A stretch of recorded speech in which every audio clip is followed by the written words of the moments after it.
Welcome to Blueprints. In Blueprints there are two types of formula. You have equations and you have comparisons. This video will explain how to use equations. As an example, I will use formula 6.6 from Eurocode 3, which features a steel ultimate limit state check for tension. First, let us import the equation. To make an equation easy to find, Blueprints follows the structure that the Eurocode does too.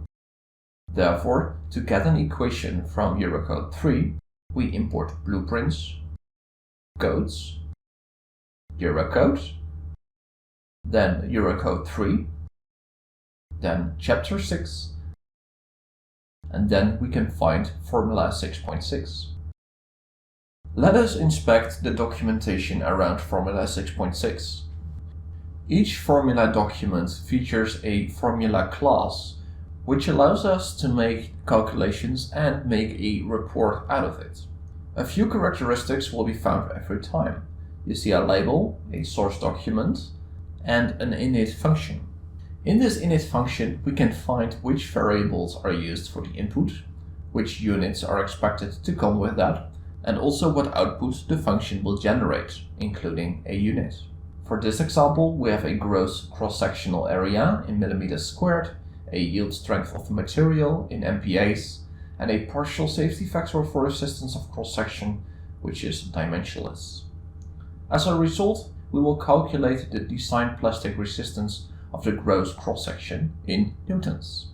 If we scroll down, we also find an evaluate method. This method does two things. First, it makes sure that no illegal values are put into the method. And then it does the actual calculation of the formula. At the end of the file, we also see a function named LaTeX. What this does will be presented later in this video. Let's go back to the place where we write our code. Because the name of the class is so long, I will make a shortener or an alias for myself. Let's call it F66.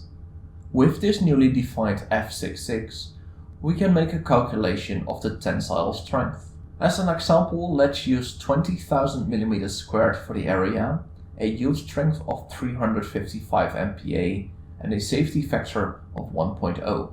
When we call the class and print the result, we will find the calculated value, 7.1 million newtons. The unit is not automatically printed with it, but we just saw that in the documentation.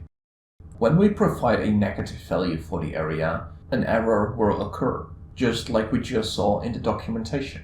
What we also just saw in the documentation was this LaTeX method. When we print the variable name .latex, it shows us this, a representation of the full formula, including numerical values, including an answer and a unit. You can copy-paste this into Word or your preferred LaTeX editor. There are three ways this LaTeX can be presented. You have the complete version that we are looking at right now. You also have the short option.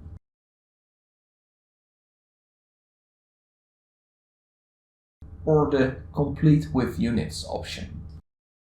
And that is how all formula are set up. A check whether invalid values are provided, the calculation, and a LaTeX method.